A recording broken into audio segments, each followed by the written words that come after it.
À 46 ans, je conduisais des étudiants ivres sous la pluie pour des courses à 14 $, priant pour qu'ils ne vomissent pas sur la banquette arrière. 3 ans plus tôt, j'étais le docteur Megan Parker, propriétaire d'un cabinet dentaire florissant à Greenwich, une femme avec une maison à 5,9 millions de dollars et un mari qui adorait me voir. Puis mon beau-père, le juge Richard Blackwell, a décidé que j'étais inapte. En 6 mois, il m'a tout pris, mon cabinet, ma maison, et même mon droit d'exercer. « Tu ne travailleras plus jamais », m'a-t-il dit devant le tribunal, avec un sourire narquois. Il avait raison. Jusqu'à cette nuit où j'ai pris en stop une dame âgée, parée de perles et vêtue d'un manteau d'hiver plus cher que ma voiture. Elle m'a dévisagé dans le rétroviseur et m'a demandé « Vous êtes la fille d'Hélène Parker, n'est-ce pas ?» Mes mains se sont figées sur le volant. Ma mère était morte depuis 34 ans, du moins le croyais-je. Il y a 3 ans, ma vie paraissait parfaite. Chaque matin, je franchissais les portes de Parker Dental and Aesthetic au volant de ma Tesla argentée, un cabinet que j'avais bâti de mes propres mains.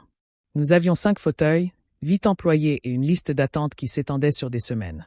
Je menais la vie dont rêvent toutes les filles de province. La réussite, la sécurité et un mari qui ne tarissait pas d'éloges à mon sujet. Daniel Blackwell était charmant, avec ce charme policier propre aux politiciens, tout comme son père. Il m'appelait ma brillante épouse lorsque nous recevions des invités dans notre vaste maison de Greenwich. J'aurais dû me douter que le charme était froid dans cette famille. Ce n'est qu'un masque, pas un cœur. J'ai découvert sa liaison un mercredi, entre 2 dévitalisations et une consultation pour des facettes dentaires. Son assistante m'avait envoyé un SMS par erreur. « Je prends la rouge ce soir. Ta préférée. » Ce soir-là, je l'ai confronté. Il n'a pas nié. Il a ri. « Megan, ne fais pas tout un drame. C'est juste un arrangement. Les gens comme nous ne détruisent pas les familles pour des sentiments. Les gens comme nous. » Je me souviens l'avoir regardé fixement, me demandant quand je deviendrais moi aussi une de ces personnes qui mesurent la moralité, le confort et le pouvoir. Quand j'ai demandé le divorce, je pensais que tout se passerait bien. J'avais la preuve de l'infidélité, mon indépendance financière, ma propre carrière. Mais le père de Daniel, le juge Richard Blackwell, a passé un coup de fil, et tout le système s'est retourné contre moi. Ça a commencé discrètement. Des auditeurs se sont présentés à l'improviste à mon cabinet. Une semaine plus tard, l'Ordre des chirurgiens dentistes a reçu une plainte anonyme m'accusant d'avoir falsifié des rapports de stérilisation. La nouvelle s'est répandue comme une traînée de poudre. En un mois, les patients annulaient leurs rendez-vous et mon personnel démissionnait les uns après les autres. Puis vint l'audience. Le juge Blackwell n'a pas examiné mon cas. Il n'en avait pas besoin. Il était à la solde de celui qui l'avait fait. La salle d'audience était emplie de chuchotements, de caméras et du sourire suffisant de l'avocat de mon mari, le protégé de son père. Ils m'ont dépeinte comme instable, infidèle et incapable de gérer des finances. Un expert comptable judiciaire a découvert des comptes offshore dont je n'avais jamais entendu parler. Une ancienne assistante a témoigné que j'avais crié sur des patients et menacé le personnel. Des mensonges, tous autant qu'ils étaient. Mais peu importait qu'ils soient vrais. Il suffisait qu'ils en aient l'air. Quand le marteau a retenti, je n'étais plus le docteur Megan Parker. J'étais la dentiste déchue. La maison est revenue à Daniel. La clinique a été saisie pour dettes impayées. Mon droit d'exercer a été suspendu le temps de l'enquête. Devant le tribunal, le juge Blackwell m'attendait, son manteau négligemment jeté sur les épaules, tel un roi. « Vous avez été utile tant que vous avez duré », a-t-il dit. « Vous avez préservé la réputation de mon fils, mais vous avez rempli votre rôle. » Il s'est penché vers moi, baissant la voix. « Vous ne travaillerez plus jamais, Megan. Je vous le promets. » Puis il a souri. Le genre de sourire que seuls les hommes au pouvoir absolu peuvent se permettre. Lent, délibéré, définitif. Cette nuit-là, j'ai emballé toutes mes affaires dans le coffre de ma Honda Civic de 10 ans. Mon diplôme, mes vêtements de travail, la photo de ma mère. À l'aube, j'avais quitté Greenwich, effacé, comme il le souhaitait. Du moins, c'est ce qu'il croyait. Avant, je gagnais ma vie en faisant semblant de sourire. Maintenant, je conduisais des gens qui me regardaient à peine. Bridgeport n'était plus chez moi. C'était une salle d'attente pour ceux dont le tour était passé. J'avais loué une minuscule chambre au-dessus d'une laverie automatique qui empestait la lessive et le désespoir. La peinture s'écaillait, le robinet fuyait et le matelas s'affaissait au milieu, comme s'il était lui aussi en deuil. Ma première nuit comme chauffeur Uber fut une véritable punition. Chaque notification sur mon téléphone me rappelait à quel point j'avais sombré. Des adolescents, le visage couvert de paillettes, renversaient des frites sur la banquette arrière. Des hommes d'affaires se plaignaient des embouteillages comme s'il s'agissait d'un crime personnel. Je souriais, hochais la tête et conduisais, car le silence valait moins que la dignité. Parfois, je passais devant des cabinets dentaires, leur lumière stérile et aveuglante brillant derrière les vitres. Je ralentissais juste pour observer les hygiénistes dentaires fermer leurs armoires à clé et rire de leurs projets pour le week-end. Avant, j'étais comme elle. Maintenant, je n'étais plus qu'une ombre sur le parking. Un soir, j'ai pris une femme en stop devant un bar du centre-ville. Elle avait la langue pâteuse quand soudain, elle a levé les yeux vers moi et a haleté. « Attendez, vous n'étiez pas le dentiste. Celui qui a perdu son droit d'exercer. » Sa voix était mielleuse, pleine de pitié. « Vous avez vraiment fait une grosse bêtise, hein ?» Je n'ai pas répondu. Je suis resté collé au volant jusqu'à ce que mes jointures blanchissent. Les rumeurs étaient un poison. Et c'était le juge Blackwell qui avait servi de poison. Chaque lettre de refus que je recevais par la poste confirmait un peu plus son influence. Nous avons le regret de vous informer que, après examen de vos qualifications, la conclusion était toujours la même, inapte à l'emploi. J'ai essayé de postuler dans les États voisins, le Massachusetts, le Rhode Island, mais les vérifications d'antécédents me suivaient. Ma réputation était devenue toxique. Même les agences d'intérim ont cessé de me rappeler. Une fois, j'ai appelé le bureau des licences de l'État et j'ai demandé un recours. L'opératrice a baissé la voix. Officieusement, Dr Parker, une personne influente ne souhaite pas votre réembauche. J'allais laisser tomber. Son murmure a fait craquer quelque chose en moi. J'ai raccroché et j'ai pleuré dans le parking sombre jusqu'à avoir mal à la poitrine. Ce n'était pas seulement ma carrière. C'était le silence de ceux que je croyais être des amis, d'anciens collègues, même de ma propre cousine qui m'avait un jour qualifié de son héroïne. Ils avaient tous disparu. Le pouvoir rend les gens bien installés vulnérables. Au bout de 3 mois, je n'avais plus d'économie. J'ai vendu mon alliance pour payer le loyer. Je mangeais de la soupe en conserve matin, midi et soir. Chaque fois que je voyais une sucette à la télévision, j'avais la nausée. Mais ce qui me faisait le plus mal, ce n'était ni la faim ni l'humiliation. C'était de me demander si ma mère, Hélène, aurait eu honte de moi. Je gardais sa vieille photo dans la boîte à gants, un cliché en noir et blanc où elle me tenait bébé dans ses bras. Papa disait qu'elle était morte jeune, qu'elle était trop fragile pour ce monde. Je contemplais son sourire et murmurais « J'essaie encore, maman ». C'était avant de savoir qu'elle non plus n'avait jamais cessé d'essayer. Avant même de m'en rendre compte, pendant que le juge Blackwell s'employait à détruire ma vie, ma mère, elle, fabriquait discrètement l'arme qui, un jour, la sauverait. C'était un mardi soir de novembre, un froid glacial qui vous transperce les jambes. La pluie ruisselait sur les draps, brouillant le monde en une succession de traînées de lumière et de mouvements. Mon téléphone sonna. Demande de séance photo. Avenue Fairfield, 23H07. Fairfield. Ce genre de quartier où les allées étaient plus longues que ma rue, où l'argent sentait le parfum et le vieux bois. J'ai failli refuser. Des passagers fortunés, c'était forcément des banalités, des plaintes et un soupçon de jugement. Mais la course coûtait $30. Il me fallait de l'essence et de quoi dîner. En arrivant, la demeure se dressait derrière des grilles en fer forgé délabrées, des lumières scintillant à chaque fenêtre. Une femme d'un certain âge en sortit, élégante et pensive, un manteau de laine noire drapé sur les épaules et un collier de perles scintillant sous les réverbères. Elle se déplaçait comme si elle avait passé sa vie à être obéie. « Bonsoir », parvins-je à dire, en m'efforçant de paraître poli. Elle ne répondit pas tout de suite. Au lieu de cela, elle me dévisagea d'un air soupçonneux en s'installant sur la banquette arrière. « Un chauffeur », dit-elle d'une voix douce mais autoritaire. « Comment vous appelez-vous »« Megan. »« Megan Hine ?» J'hésitais. « Just Megan. » Son reflet dans le rétroviseur se pencha légèrement en avant, ses yeux bleus perçants fixés sur les miens. « Megan Parker. » Mon cœur rata un battement. « Vous êtes la fille d'Hélène Parker, n'est-ce pas ?» La voiture me parut soudain trop petite, trop silencieuse. Mes mains se figèrent sur le volant. J'ai failli rire. « Excusez-moi, madame. Vous devez vous tromper. Ma mère est décédée quand j'avais 12 ans. » Oh, la femme sourit, et ce n'était pas un sourire cruel. C'était un sourire entendu, empreint d'une tristesse indéfinissable. « Non, ma chère. Hélène n'est pas morte. Pas à ce moment-là. » Mon cœur battait lentement. Le feu passa au vert, mais je restai paralysé. J'ai garé la voiture prudemment le long du trottoir, les doigts tremblants sur le volant. « Qui êtes-vous » ai-je demandé d'une voix à peine audible. Elle a fouillé dans son sac et en a sorti une carte de visite couleur crème aux lettres dorées en relief. Constant Drummond, cofondatrice de Janaris Pharmaceuticals. Votre mère et moi avons créé le premier véritable concurrent de Pfizer en 1978. Elle a ajouté. Elle était brillante, irrésistible jusqu'à sa disparition. Je ne comprends pas, ai-je dit, la gorge serrée. Mon père m'a dit qu'elle était morte d'un cancer. J'ai vu le certificat de décès. Constance a lentement secoué la tête. Votre père l'a falsifié. Il vous a emmené, a changé votre nom de famille et a disparu. Hélène vous a cherché pendant des années. Je n'arrivais plus à respirer.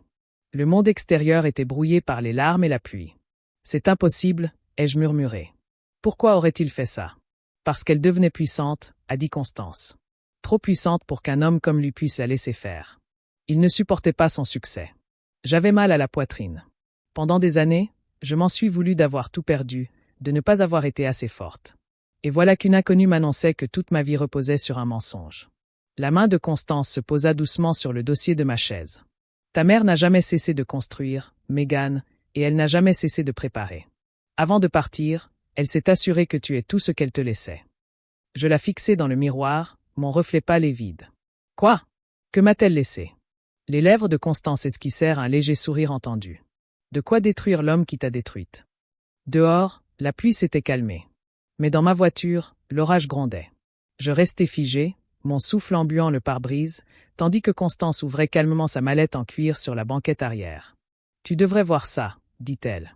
La première photo était granuleuse.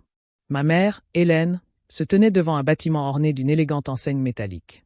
Janaris Pharmaceuticals, 1989.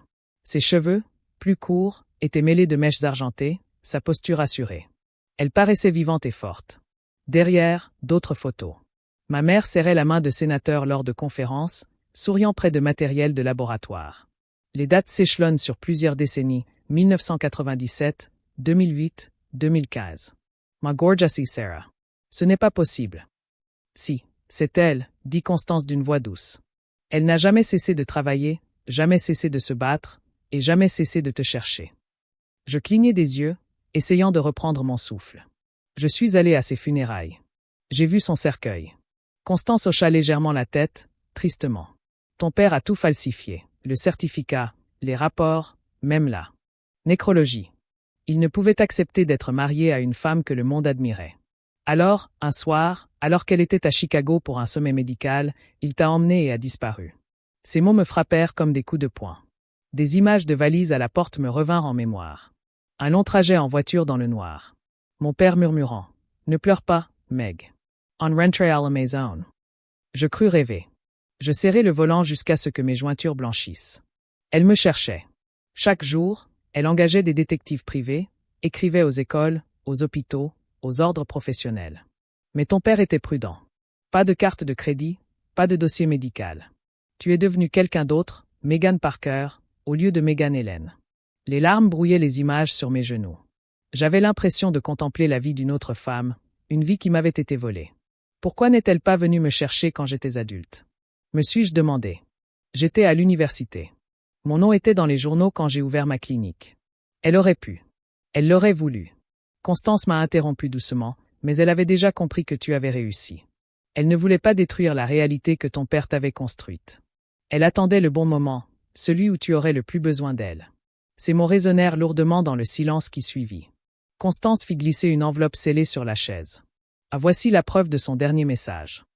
À l'intérieur se trouvaient des photocopies de documents juridiques, des contrats de fiducie, des documents commerciaux et une lettre manuscrite à mon nom.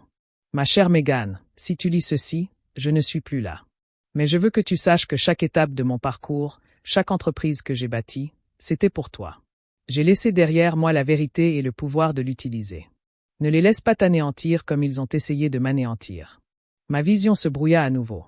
Les mots qui t'étaient destinés brillaient à travers le papier comme la lumière derrière le brouillard. Elle est décédée il y a 3 ans, poursuivit Constance d'une voix douce. Insuffisance cardiaque. Elle tenait ta photo de remise de diplôme de médecine lorsqu'elle est morte. Je me mordis la lèvre pour ne pas pleurer. Pendant tout ce temps, elle était à 2 heures de route, à Boston. Constance hocha la tête. Et avant de mourir, elle a fait une dernière chose. Elle a acheté 15% de Blackwell Industries, la société de ton beau-père. Je levai brusquement les yeux. 1. Elle enquêtait sur lui depuis des années. Elle savait quel genre d'homme il était, à quel point sa corruption était profonde. Elle attendait le moment où il te ferait du mal. Parce qu'elle savait qu'il le ferait. Je parvins à peine à murmurer. Pourquoi? Les yeux de Constance brillaient dans le rétroviseur. Parce que ta mère croyait que la vengeance n'avait pas besoin d'être précipitée. Elle devait simplement être transmise. Mes mains tremblaient. Quelque part durant cette nuit orageuse, les morceaux de ma vie brisée avaient commencé à se réarranger, non pas comme des ruines, mais comme une carte. Un plan écrit bien avant que je sache que j'en aurais besoin. Et ma mère, la femme que j'avais pleurée pendant 34 ans, venait de me donner l'arme qu'elle avait forgée pour me sauver. L'enveloppe sur mes genoux me semblait plus lourde que de l'or. J'ai caressé du bout des doigts l'écriture de ma mère, assurée, élégante, indubitablement la sienne. Hélène Parker, docteur en philosophie, même morte. Sa présence emplissait la voiture comme l'oxygène après une noyade. Constant ajusta ses lunettes et me tendit un autre document. Celui-ci portait le sceau de la société. Ce sont, dit-elle, les certificats de transfert. Hélène avait acheté ses actions de Blackwell Industries petit à petit par l'intermédiaire de Shell Corporation pendant plus de 20 ans. À sa mort, elle en contrôlait 15%. J'ai cligné des yeux. L'entreprise de mon beau-père, la même Blackwell Industries qui finance la moitié du système judiciaire. Constance hocha la tête, une lueur de fierté dans les yeux. Elle appelait ça une justice poétique. Mais ce n'est pas tout, Megan. Creusez davantage. Les pages suivantes montraient des signatures, le nom de Richard Blackwell, encore et encore, à côté de comptes ouverts dans des banques étrangères, des pots de vin, des paiements, des dons politiques qui remontaient jusqu'à lui. Constant parlait d'une voix calme, mais lourde de sens. Hélène collectionnait tout, les virements, les contrats cachés, même les conversations enregistrées. Ta mère était scientifique, méticuleuse, patiente. Elle accumulait les preuves comme d'autres bâtissent des fortunes. Je feuilletais les pages, le cœur battant la chamade. Le voilà, le projet Gable. Des centaines de pages annotées, datées, avec des références croisées. La preuve que l'homme qui m'a détruite était corrompu depuis des décennies.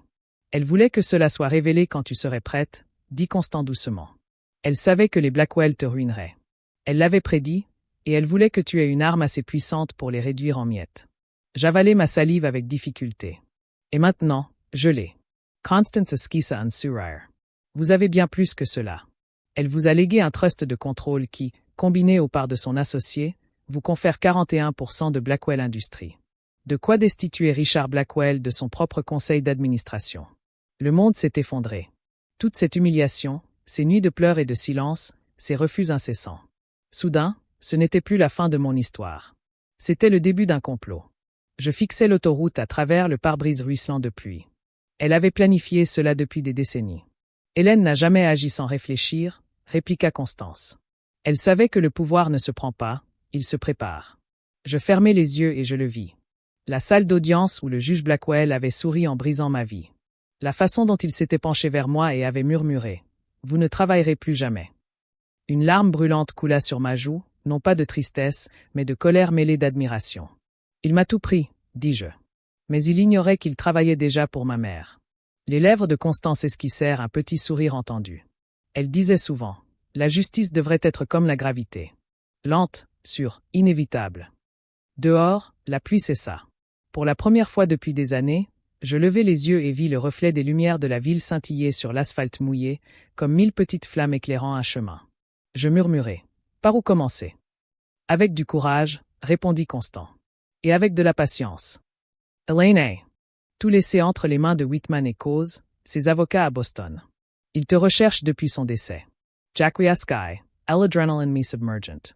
Les années de désespoir, l'impuissance, tout cela prit forme tandis que je conduisais Constance à destination. Mes mains ne tremblaient plus. Chaque kilomètre me rapprochait de ma mère. Chaque virage, un retour à la vie qu'elle avait construite dans l'ombre. Une fois descendue de voiture, elle se retourna et prononça une dernière phrase qui résonnerait pendant des mois. La vérité ne te libère pas seulement, Megan. Elle te rend tout ce qu'ils t'ont volé. Tandis que je m'éloignais, le reflet de ses perles s'estompa dans le rétroviseur. Dans le miroir, pour la première fois depuis des années, je n'ai pas fui mon passé. Je me suis dirigé droit vers lui. Le lendemain matin, j'ai pris la route pour Boston, l'enveloppe toujours serrée contre ma poitrine comme une bouée de sauvetage. L'air était imprégné d'une forte odeur de pluie hivernale et d'essence. Je n'arrivais ni à dormir, ni à manger. L'écriture de ma mère résonnait dans ma tête comme un battement de cœur. Ne les laissez pas vous briser comme ils ont essayé de me briser. Le cabinet d'avocats Whitman et Cole se trouvait dans une haute tour de verre surplombant le port. L'expression de la réceptionniste a changé lorsque j'ai prononcé mon nom. Docteur Megan Parker, a-t-elle murmuré avant de s'éloigner précipitamment. Quelques minutes plus tard, un homme aux cheveux argentés est apparu, un dossier sous le bras. Mademoiselle Parker, a-t-il dit d'une voix douce. Nous vous attendons depuis 3 ans. Je me suis raidi. Connaissiez-vous ma mère? Il hocha la tête. Elle était extraordinaire et déterminée. Elle avait laissé des instructions claires. Si jamais vous veniez, nous vous donnerions tout. Il me conduisit dans une salle de conférence privée et étala plusieurs dossiers épais, marqués « Confiance ». Concernant la succession d'Hélène Parker, les relevés boursiers de Blackwell Industries et un dossier plus petit, le projet Gable. Voici, dit-il en tapotant le plus petit dossier, ce que votre mère appelait son chef-d'œuvre de preuve, fruit de 20 ans de blanchiment d'argent, de corruption, de quoi faire condamner un juge fédéral. Je l'ouvris. À l'intérieur, des clés USB, des photocopies de registres et même des transcriptions d'appels téléphoniques. Le nom de mon beau-père apparaissait sans cesse à côté de paiements, de signatures et de faux classements d'affaires. Le regard de l'avocat s'adoucit. Elle avait bâti tout cela tout en dirigeant un empire pharmaceutique. Et elle s'était assurée que vous héritiez non seulement de sa fortune, mais aussi de sa guerre. Mes mains tremblaient tandis que je murmurais. Pourquoi moi? Parce que vous êtes son enfant unique. Parce qu'elle savait que vous aviez été élevée dans l'idée d'être petite, et elle voulait vous montrer que vous ne l'étiez jamais. La première fois, j'ai souri à travers mes larmes. Nous avons passé des heures à tout examiner. En partant, je portais 2 classeurs et une rage intérieure qu'aucune tempête ne pouvait éteindre. Je suis rentré discrètement dans le Connecticut, j'ai changé de numéro de téléphone, j'ai quitté la buanderie et j'ai loué un petit bureau à New Haven. Là, entre 2 courses en Uber, j'étudiais chaque page. Les nuits blanches se prolongeaient jusqu'aux aurores tandis que je reconstituais le puzzle laissé par ma mère. Des virements bancaires reliant les Blackwell à des politiciens. Des conversations enregistrées sur des pots de vin échangés contre des verdicts. Des photos du juge Richard Blackwell acceptant des dons de cabinet d'avocats dont ses décisions avaient profité. Chaque découverte nourrissait en moi quelque chose que j'avais refoulé depuis trop longtemps. 6 semaines plus tard, j'ai rencontré un agent du FBI que Constance m'avait présenté. Son expression a changé lorsqu'il a feuilleté les dossiers. « Où avez-vous trouvé tout ça? » « Ma mère l'a construit, ai-je répondu. Je ne fais que terminer ce qu'elle a commencé. L'enquête a progressé plus vite que je ne l'avais imaginé. Au printemps, les chaînes d'information bruissaient de rumeurs concernant une affaire de corruption massive au sein du FBI. Le système judiciaire. Puis, un matin de mars, 3 ans après la mort de ma mère, mon téléphone a vibré. Un simple SMS de Constance. C'est le moment. J'ai allumé la télévision juste à temps pour le voir. Le juge Richard Blackwell était escorté hors de son manoir, menotté, flanqué d'agents du FBI. Son visage était pâle, sa mâchoire serrée, mais ses yeux exprimaient la terreur. La voix du présentateur tremblait. Les autorités fédérales ont arrêté le juge Richard Blackwell pour extorsion, fraude fiscale et entrave à la justice. Les enquêteurs attribuent les preuves qui ont déclenché l'affaire à un lanceur d'alerte anonyme. Juste à temps, anonyme. Ce mot m'a fait sourire. J'ai éteint la télévision et me suis enfoncé dans le silence. Mes mains tremblaient, non pas de peur, mais de soulagement. Pour la première fois depuis que ma vie avait basculé, je n'étais plus une victime. J'étais la fille de ma mère.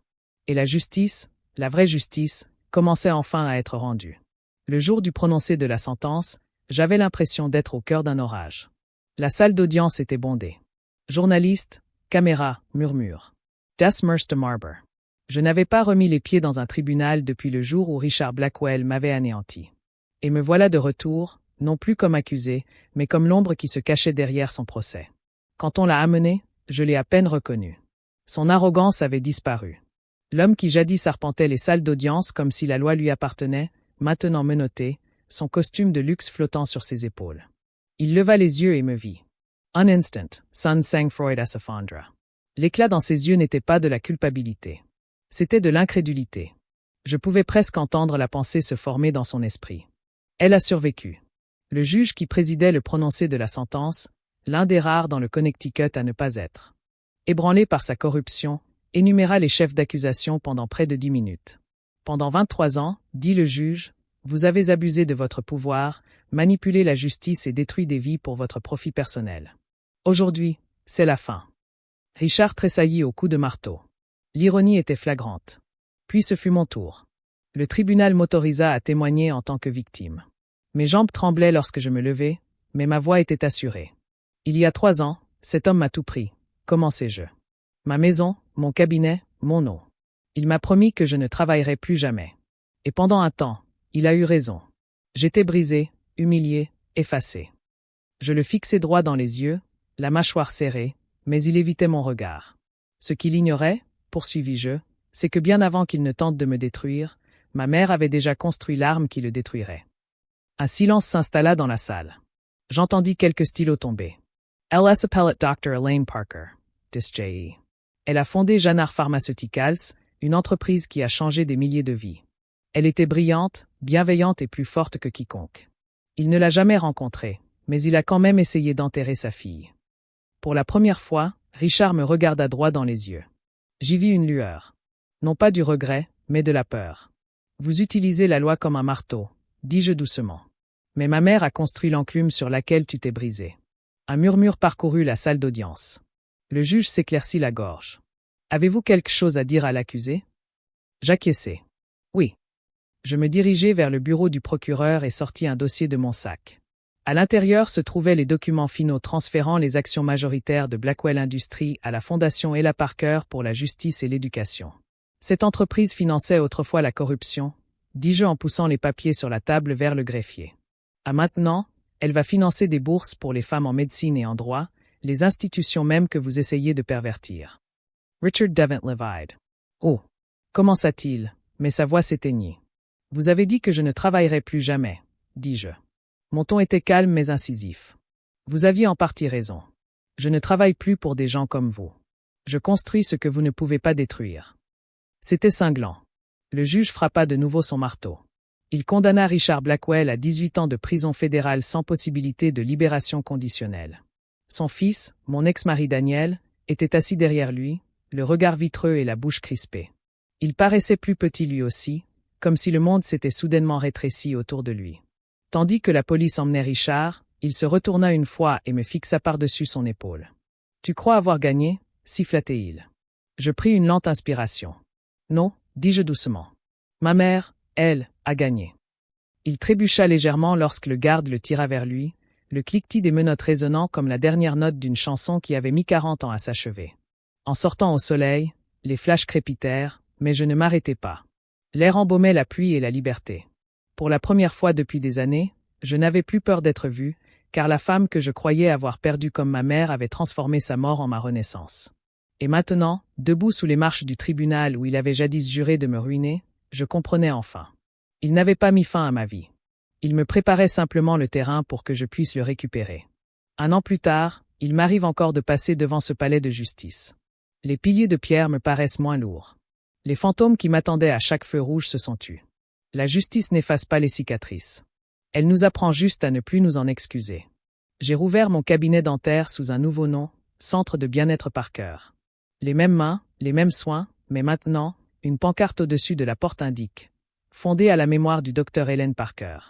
Tous les vendredis, nous organisons des journées de soins dentaires gratuits pour les familles qui n'ont pas les moyens de se payer des soins de santé. La première fois, une mère célibataire m'a serré dans ses bras et m'a murmuré « Merci, Dr. Parker. Personne n'a jamais fait ça pour nous. » J'ai pensé à ma mère et j'ai souri. Je n'ai jamais voulu que la vengeance me rende amère. Je voulais qu'elle me rende meilleure. L'argent de la succession de ma mère a permis de construire quelque chose qu'elle aurait adoré, la Fondation Ellen Parker pour la justice et l'éducation. Elle finance des bourses d'études pour les femmes en médecine, en biotechnologie et en droit. À ceux à qui on avait dit « trop ambitieux ». Ceux qui, malgré un refus, persistent. Chaque fois que je remets un certificat de bourse, je vois une étincelle de ma mère dans leurs yeux. Ferris, Berlante and Irritable. Un soir, après une longue journée à la clinique, je traversais le centre-ville en voiture. Les mêmes rues que je parcourais à l'époque où je travaillais pour Uber. Les mêmes lampadaires vacillants. La même station-service à moitié vide. Mais maintenant, il ne me faisait plus me sentir insignifiant. Il me rappelait le chemin parcouru. C'est alors que les prises en stop, une jeune étudiante en dentaire, les yeux cernés et une tasse de café à la main. Elle s'est affalée sur la banquette arrière, épuisée. Une journée difficile, ai-je demandé en apercevant son reflet dans le rétroviseur. 30 heures de travail, a-t-elle gémi. Parfois, je me dis que papa a raison. Il dit que je gâche ma vie à être dentiste. J'ai ri doucement. Je peux te dire quelque chose. Bien sûr, a-t-elle murmuré. J'ai été médecin, raté, chauffeur de taxi, et j'ai connu une renaissance. J'ai tout perdu. Ma maison, mon travail, mon nom. Mais j'ai appris que ce qui nous définit, ce n'est pas ce que l'on perd, mais ce que l'on reconstruit. Elle se pencha légèrement en avant. On dirait qu'il y a une histoire derrière tout ça. Je souris. En effet, ma mère a bâti un empire en secret, pendant que le monde la croyait disparue. Et le moment venu, elle m'a donné tout ce dont j'avais besoin pour me relever. Ni argent, ni gloire, mais la preuve que je n'étais jamais seul. Un instant, le silence régna dans la voiture, hormis le ronronnement du moteur et le clapotis de la pluie sur le pare-brise. « Avez-vous déjà regretté d'être devenu dentiste ?» me demanda-t-elle. Je secouai la tête. Jamais. Ni quand j'ai tout perdu, ni quand je conduisais pour Uber pour survivre. Ma mère disait toujours, « Guérir les gens, c'est un pouvoir que personne ne peut vous enlever. » Elle avait raison. Arrivée à son appartement, elle hésita avant de descendre. « Merci, dit-il. Jag behövde höra det ikväll. » Hon lämnade $50 i dricks i appen. Jag såg henne gå in i byggnaden med huvudet högre än när hon hade klev in. Pour commencer à passer pour la longue berline quand Jagfrid. Inte den sorten som glömmer det förflutna, utan den sorten som hedrar det. När jag körde hem var himlen över staden fylld av det svagaste gryningsljus som jagade bort det sista mörkret. Jag viskade in i den tysta bilen. Je te le dis, maman, pour ma salope, je l'ai défini dans mon ventre. Cela va se produire, en plus d'un cadre synthétique, d'un mode doté et Sanningen som överlevdem bada.